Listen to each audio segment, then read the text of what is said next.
Quizá hay algo que tú no sabes y es que desde el momento en que tú entregaste tu vida a Cristo, recibiste un gran tesoro de parte de Dios. Y una de las joyas más grandes de este tesoro es tu testimonio personal. Este es el tema del cual vamos a estar hablando en esta tarde, de esta hermosa joya que Dios dejó en tus manos. Y la dejó en tus manos para que Él mismo la utilice como un instrumento para llevar a otros a los pies de Cristo. Realmente, todos los creyentes en Cristo hemos sido hechos testigos de un suceso extremadamente significativo. En Hechos capítulo 5 y versículo 32 nos dice que nosotros somos testigos suyos de estas cosas. Y también el Espíritu Santo, el cual ha dado Dios a los que le obedecen. ¿Y qué quiere decir esto?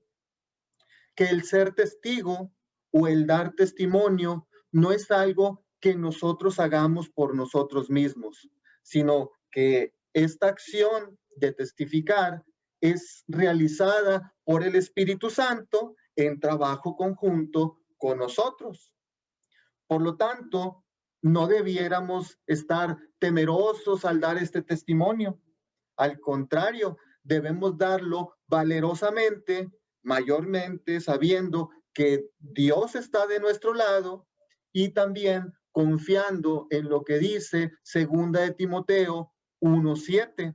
Dice lo siguiente, porque porque no nos ha dado Dios espíritu de cobardía, sino de poder, de amor y de dominio propio. Pero a lo mejor ahorita en este momento tú te estás preguntando, pero bueno, a ver, ¿de qué me ha hecho testigo Dios a mí? En Hechos capítulo 1 y versículos 21 y 22 nos dice lo siguiente, es necesario pues que de estos hombres uno sea hecho testigo con nosotros de su resurrección. En este pasaje nos está hablando cuando Judas traicionó a Cristo y fue totalmente desechado para dar testimonio acerca de él. Entonces, los demás discípulos buscaron a alguien para que lo sustituyera, pero tenía que ser una persona que hubiera sido testigo de la resurrección de Cristo. Entonces, retomando la pregunta inicial, ¿de qué me ha hecho testigo Dios a mí? Pues nada más y nada menos que del evento más significativo de la historia de la humanidad y del universo, la resurrección de Cristo. Mira, no sé qué tan consciente haya sido de esto que te voy a comentar a continuación, pero cuando tú le dices a una persona que Cristo entró en tu corazón y que cambió tu vida, tú le estás diciendo a esa persona que Cristo no está muerto, sino que está vivo y de esta manera está siendo un testigo de la resurrección, así como lo fueron los apóstoles al principio. En relación a esto, la Biblia nos habla no de un solo testigo, sino de muchos testigos. Como por ejemplo, vamos a ver Apocalipsis capítulo 1 y versículos 1 y 2. Aquí nos habla de Juan, que era uno de los 12 apóstoles. El pasaje dice lo siguiente, la revelación de Jesucristo que Dios le dio para manifestar a sus siervos las cosas que deben suceder pronto. Y la declaró enviándola por medio de su ángel a su siervo Juan, que ha dado testimonio de la palabra de Dios y del testimonio de Jesucristo y de todas las cosas que ha visto. Definitivamente, el apóstol Juan fue un testigo de la resurrección de Cristo. Ahora, también el ser testigo de la resurrección no era solamente para los apóstoles, sino para todo discípulo de Cristo. Un ejemplo de esto lo tenemos en Antipas. el testigo fiel de la iglesia de Pérgamo, como dice en Apocalipsis capítulo 2 y versículo 13. Vamos a ver este ejemplo. Yo conozco tus obras y dónde moras, donde está el trono de Satanás, pero retienes mi nombre y no has negado mi fe, ni aun en los días en que Antipas, mi testigo fiel, fue muerto entre vosotros, donde mora Satanás. En la Biblia, la palabra testigo significa mártir, es decir, uno destinado a morir por defender su creencia o su ideología, y que en este caso de Antipas era el dar testimonio del Cristo resucitado. Antipas nunca dejó de dar testimonio de Cristo, por lo cual su nombre quedó plasmado para siempre en las Sagradas Escrituras, y el Señor se goza de llamarlo Antipas, mi testigo fiel. Aquí también cabe recalcar lo que el Señor nos dice de esta ciudad de Pérgamo, que era un lugar terrible, ya que en ella tenía su morada el mismo Satanás. Y la historia nos cuenta que cuando el emperador romano llamado Domiciano le dijo a Antipas, Antipas, renuncia a tu fe. ¿No ves que todo el mundo está contra ti? Antipas le respondió, si todo el mundo está contra Antipas, Antipas está contra todo el mundo. Lo que ocurrió posterior a esta declaración fue que Antipas murió siendo cocinado en un horno de bronce. Y vaya, esta es una historia bastante fuerte de un testigo fiel de la resurrección de Cristo. Y tú y yo como creyentes deberíamos estar dispuestos a sufrir por ser un testigo fiel. Quizá ahora estés pensando, híjole, pues eso de ser testigo de Cristo, pues como que está difícil, ¿no? Mira, déjame, te digo algo. Si tú sigues a Cristo, vas a tener sufrimiento. Y si te apartas de Cristo, también vas a tener sufrimiento. La diferencia se verá al momento de llevar fruto, ya que el que siembra para la carne, de la carne segará corrupción, pero el que siembra para el espíritu, del espíritu segará vida eterna, conforme nos lo dice Gálatas 6:8. En nuestro país, hace ya algunos años, se ha incrementado el problema de la inseguridad y se escuchan muchos testimonios de personas que fueron disueltos en mezclas químicas a manos del crimen organizado, como los 43 de Ayotzinapa, y por aquí, por allá se escuchan testimonios de este tipo. Pero en todos estos años, yo jamás he escuchado que una persona haya sido disuelta en ácidos por dar testimonio de la resurrección de Cristo. ¿A qué voy con esto? De que es posible que al escuchar este mensaje, pues te dé cierto temor de ser un testigo de Cristo, pero pudiéramos decir que hay una más alta probabilidad de morir de una manera tan tremenda como esta por andar en las cosas del mundo que por dar testimonio del Cristo resucitado. Y vaya, el hecho de que tú estés ahorita en esta reunión, pues esto implica que nadie te ha matado, ¿verdad? Y eso que tienes una joya muy preciosa dentro de ti. Realmente no hay nada más precioso en la vida que lo que Cristo ha hecho específicamente en ti. Por lo que tu testimonio es especial, único y altamente útil al Señor. Mira, quizá más bien tu temor es que la gente te pueda rebatir cosas concernientes a Cristo, a la Biblia, a la creación, etcétera. Y esto puede ser por tu falta de doctrina o enseñanza bíblica. Pero una cosa sí te digo, ellos callarán ante tu experiencia real con Cristo.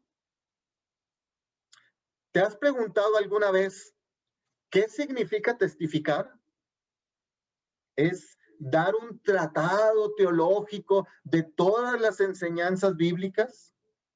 Es tener mucho conocimiento de cultura, arqueología y hechos históricos de la Biblia o del mundo.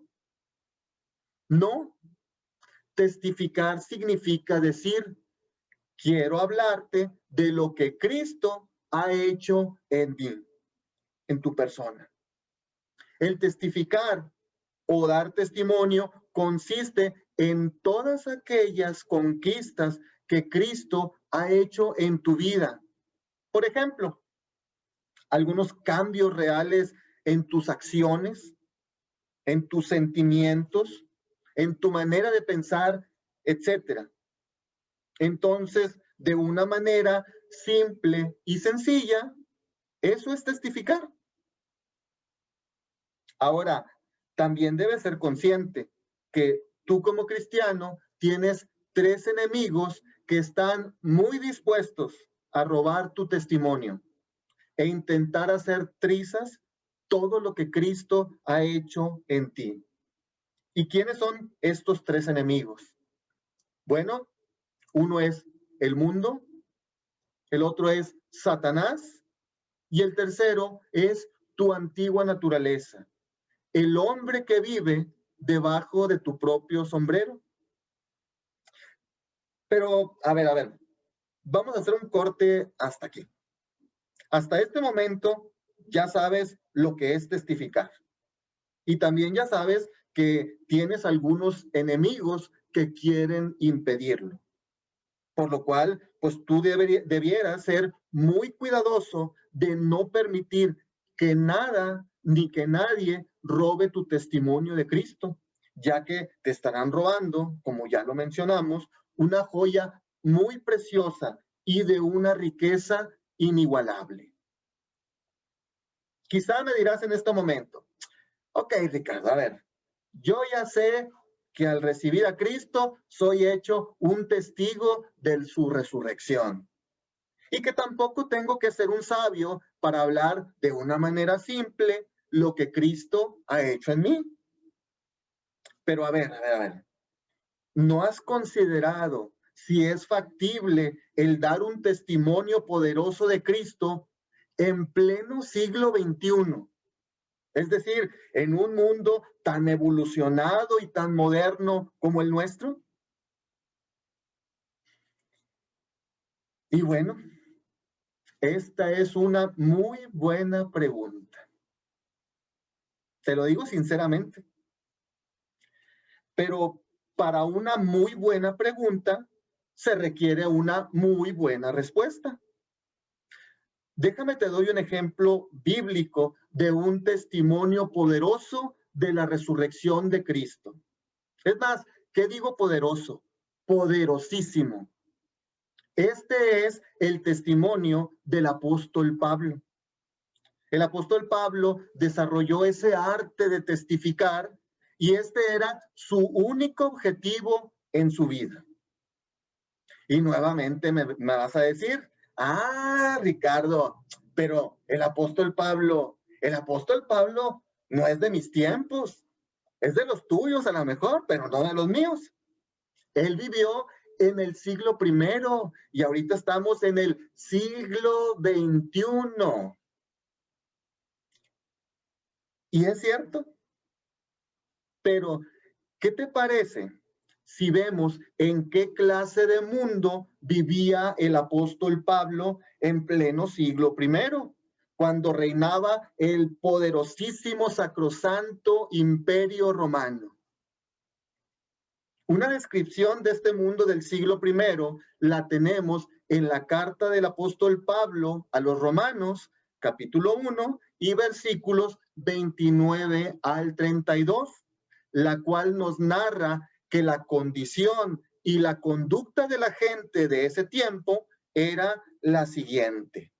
¿Sí? Abre tu Biblia ahí en Romanos capítulo 1, versículos 29 al 32. E inicia así: estando atestados de, y vamos a hacer un alto aquí para recalcar esta palabra atestados. Si ponemos un ejemplo de esta palabra atestados, yo pudiera decirte, ¿sabes qué? Vas a ir a una casa que está atestada de cucarachas y tú abres la puerta y al abrirla, ¿qué esperas encontrar?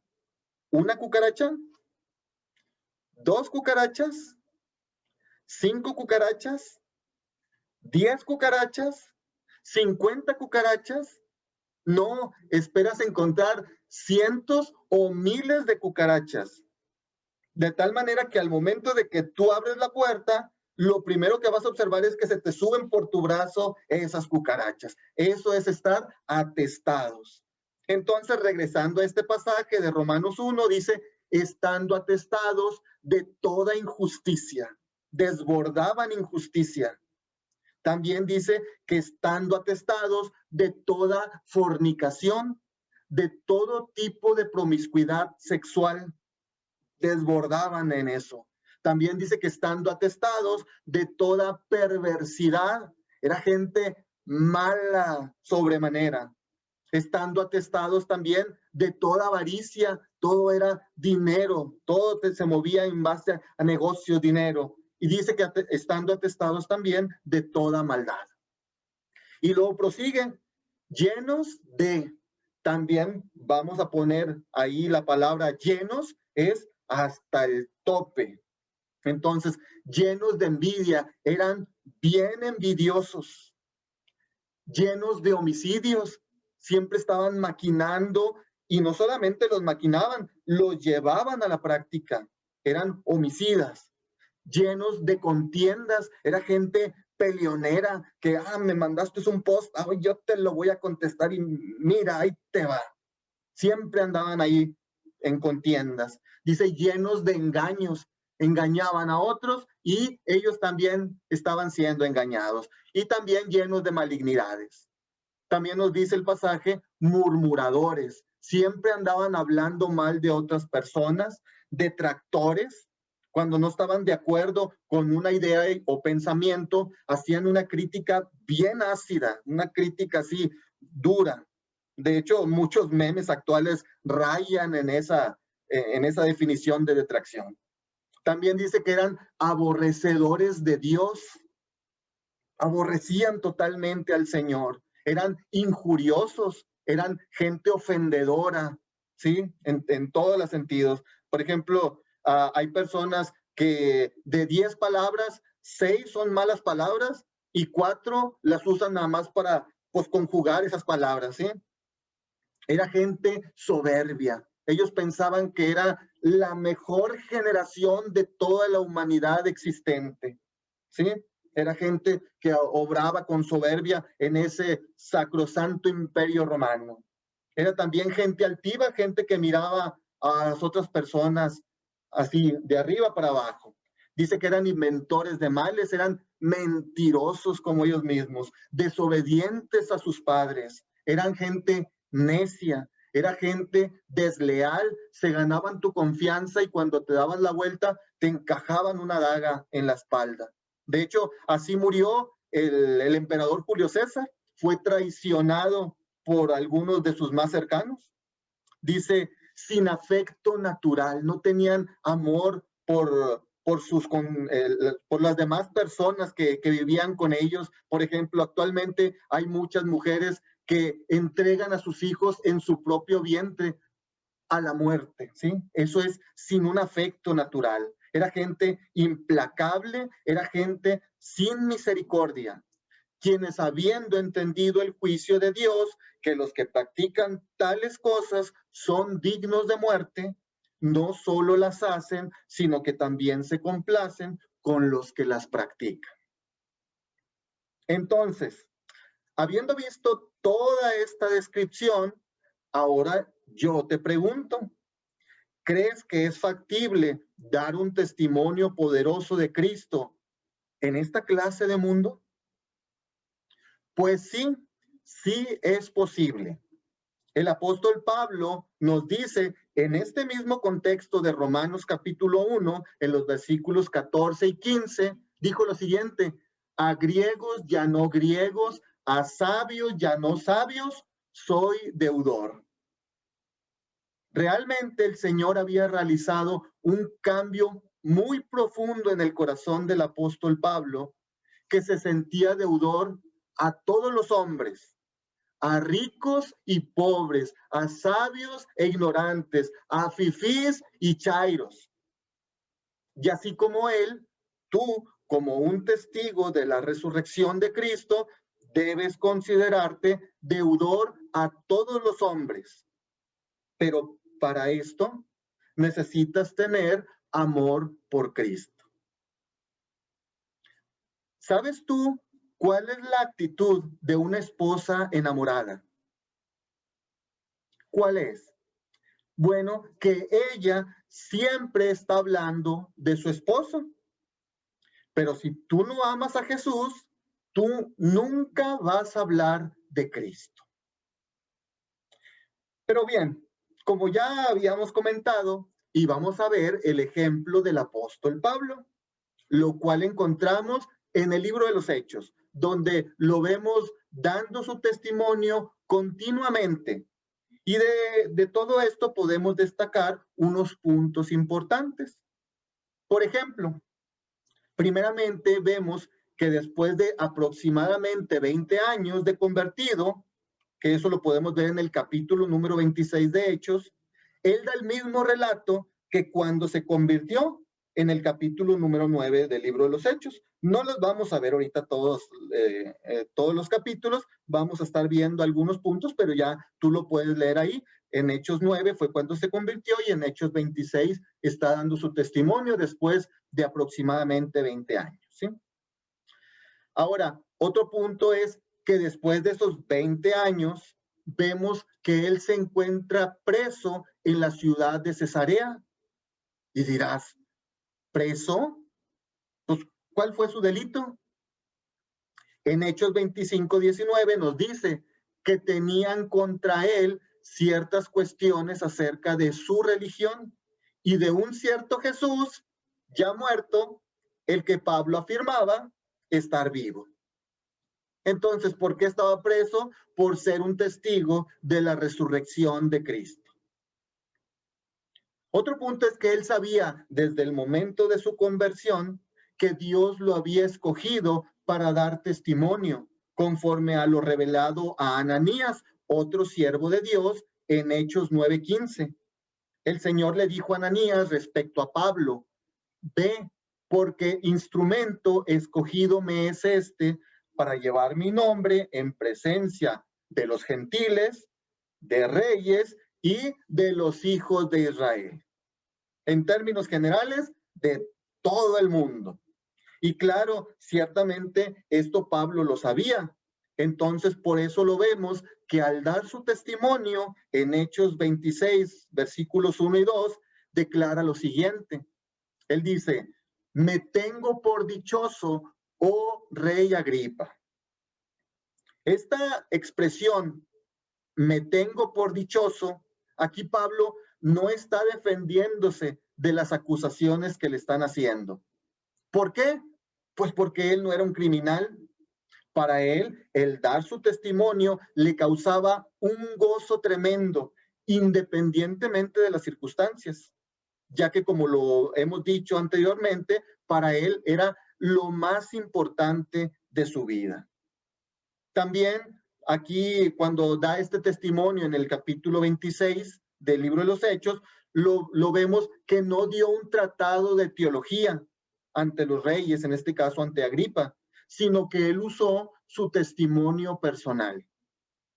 Entonces podemos decir que tu testimonio personal es la oportunidad que tienes como creyente para predicar el evangelio.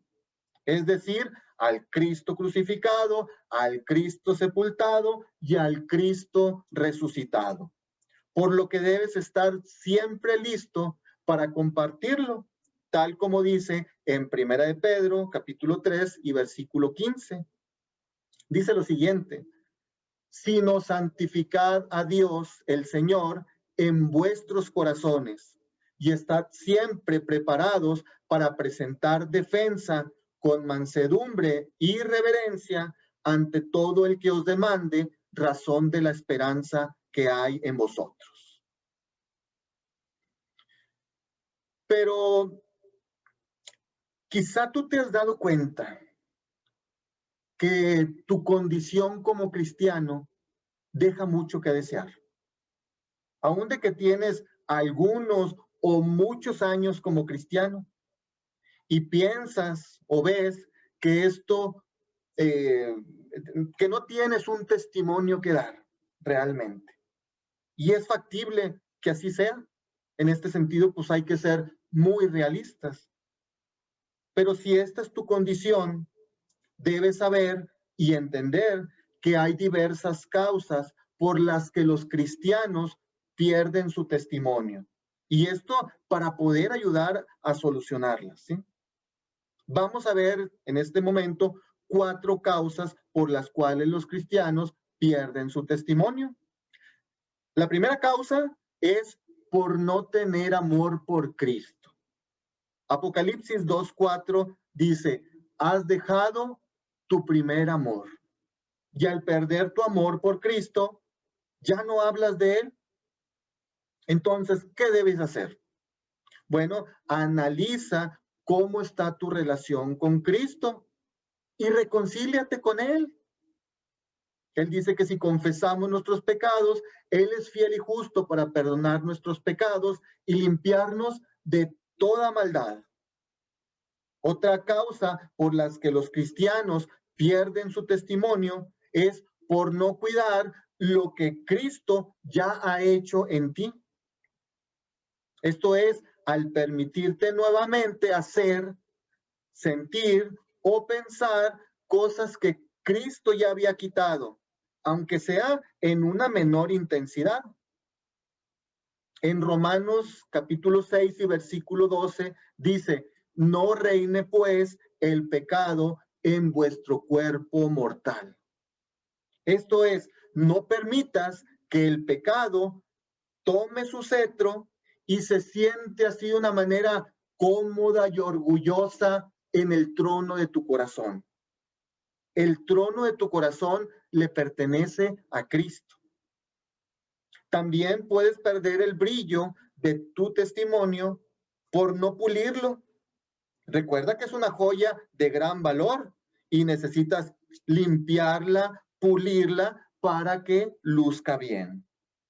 El rey David decía en el Salmo 40, en los versículos 1 al 3, decía lo siguiente: pacientemente esperé a Jehová y se inclinó a mí y oyó mi clamor y me hizo sacar del pozo de la desesperación, del lodo cenagoso. Puso mis pies sobre peña y enderezó mis pasos. Puso luego en mi boca cántico nuevo, alabanza a nuestro Dios. Entonces, medita continuamente con mucha gratitud todo lo que Cristo hizo por ti. Y entonces tendrás gran impacto al darlo a otras personas. También puedes perder tu testimonio por cambiarlo continuamente. Esto es, puedes comenzar a mentir, a exagerar en tu testimonio o también apropiarte del testimonio o experiencias de otra persona. Pero, ¿cómo puedes elaborar tu testimonio personal? ¿Y qué recomendaciones debes seguir para que puedas dar un buen testimonio? Vamos a ver algunos puntos importantes. Lo primero que tienes que hacer es escribe tu testimonio para que lo puedas estructurar adecuadamente. La segunda recomendación es haz las siguientes divisiones. Primero, pon antecedentes, luego tu conversión y luego al último tu vida de servicio al Señor. ¿Qué vas a poner en antecedentes? Pues bien, habla de una manera sencilla tu vida antes de Cristo. Recuerda que para Dios cada vida es especial y Dios usa cada testimonio que está bajo su control y su dirección. Cuenta también en tu testimonio lo que tú creías que debías hacer para tener la vida eterna o para obtener la paz y el gozo que tanto necesitabas. También en esta parte de antecedentes menciona tus últimos movimientos antes de venir a Cristo. Eso es importante. En la parte de conversión, pues menciona de una manera sencilla también cómo te convertiste. Da detalles de esa conversión tuya, por ejemplo, la fecha, la hora, el lugar, las personas que estaban ahí y que pudieron atestiguar acerca de este hecho de tu conversión. En la parte de tu vida de servicio, pues bueno, comenta lo que el Señor ha hecho en ti a partir de esta tu conversión y también lo que está haciendo actualmente. Si estás enseñando personas, si estás sirviendo al Señor de una u otra manera, ¿sí? Otra recomendación es que no cambies tu testimonio. Dalo siempre igual. Usa la misma narración para que la gente vea que tú eres una persona honesta. De otra manera, pues puedes causar una mala impresión. Tampoco debes introducir cosas que antes no sabías. Por ejemplo, a lo mejor te pones así dramático y dices, aquí estoy como el hijo pródigo que ha regresado a los brazos del amante padre después de haber estado alimentándome de las algarrobas del mundo. No hagas eso, ¿sí? No debes tampoco presentarte fuera de la realidad. Por ejemplo, no, es que yo era tan malo. Es más, casi me metían al penal, ¿sí? Recuerda, no debes de exagerar, ¿sí? Otro punto es, no hagas tu testimonio demasiado largo, ¿sí? Usa como máximo 7 minutos, como mínimo 2 minutos. Con eso es más que suficiente para dar tu testimonio. También haz un balance de la duración en cuanto al tiempo de las 3 divisiones que te mencioné, antecedentes, conversión y tu vida de servicio.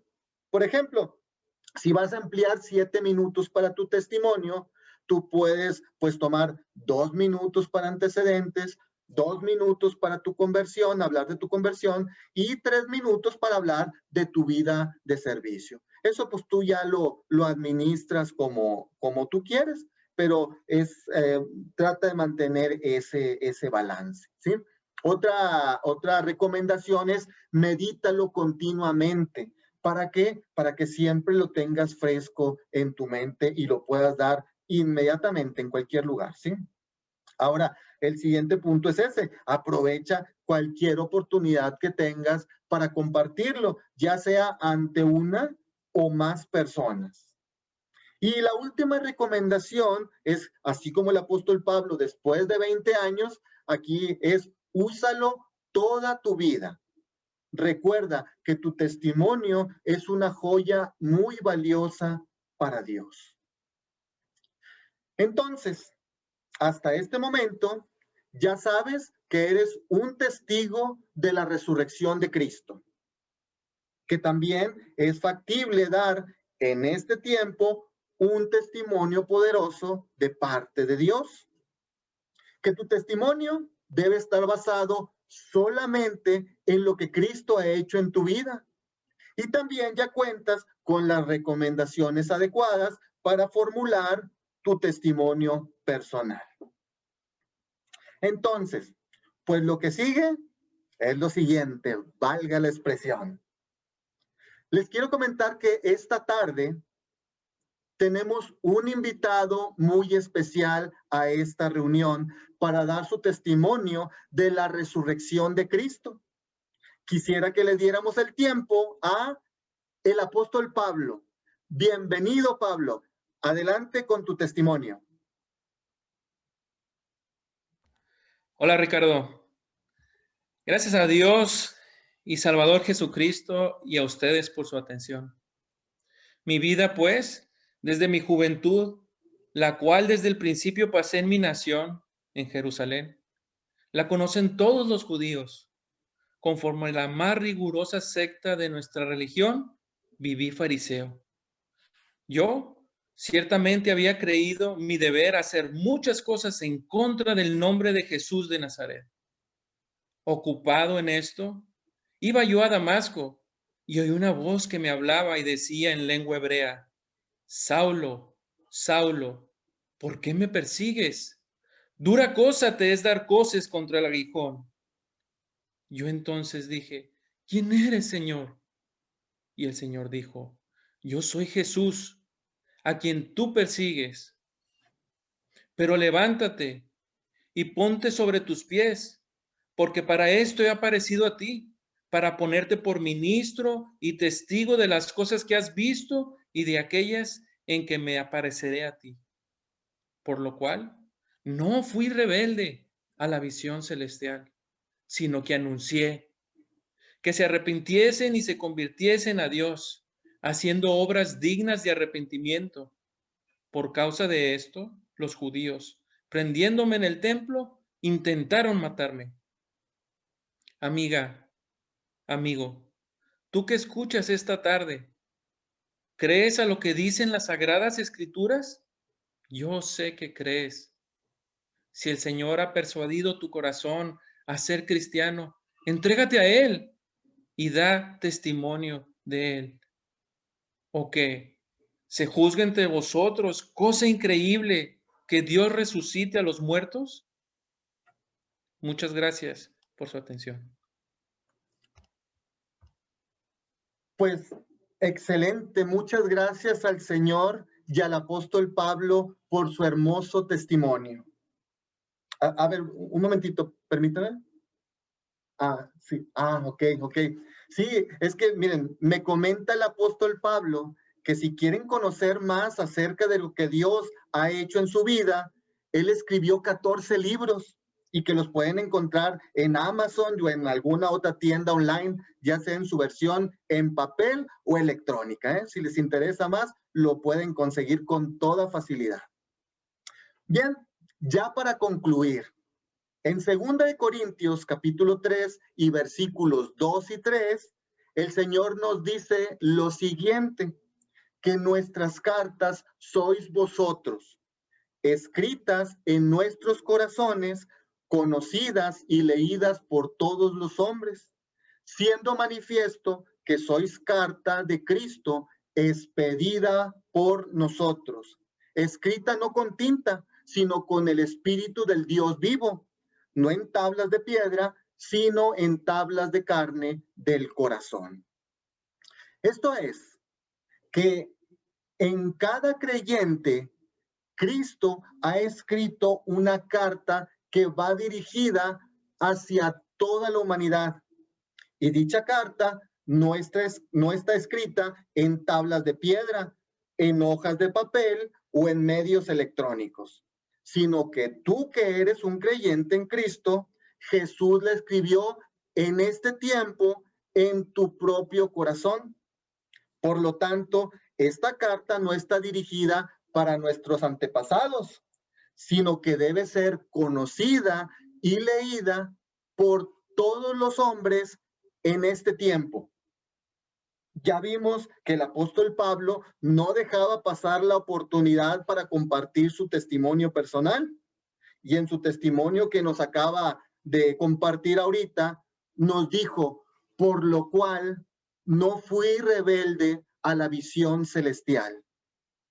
Entonces, cristiano de este tiempo moderno, tienes un challenge. El reto para ti el día de hoy es el siguiente. ¿Serás rebelde a la visión celestial o tomarás el reto de dar al mundo tu testimonio personal? Muchas gracias.